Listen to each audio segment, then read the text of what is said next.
Hey guys, it's Andrew from Cardinal Kia. In this video, I'm going to show you how to use your speed-dependent volume control in the all-new 2023 Kia Sportage. I have in front of me here an LX front-wheel drive in Snow White Pearl.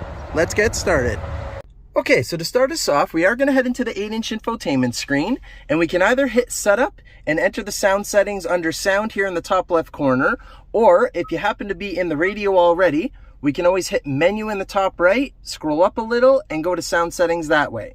Then we're going to go ahead and choose System Volumes. And here it is, Speed Dependent Volume Control. So if I touch that, so it'll go right into it.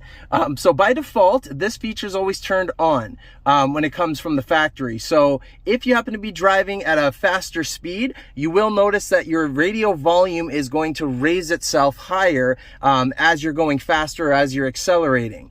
If you happen to decelerate, you're slowing down, then you'll notice that the volume's going to lower itself just to kind of help you concentrate a little better. So if you happen to notice that, you get your vehicle, you're driving, and the volume seems to go up and down a little bit, this is where you can adjust that. If you don't like the feature at all, you can go ahead and turn it off. Otherwise, you can adjust like kind of what level it's going to adjust itself. So you can have it at strong, normal, or soft, depending on if you want it to go up faster or down faster, or you want to go up slower or down slower. You can kind of play with that and find your happy medium. Again, you can turn it off if you don't like it. And that's how you do it. Thanks for watching, guys. Kia, movement that inspires.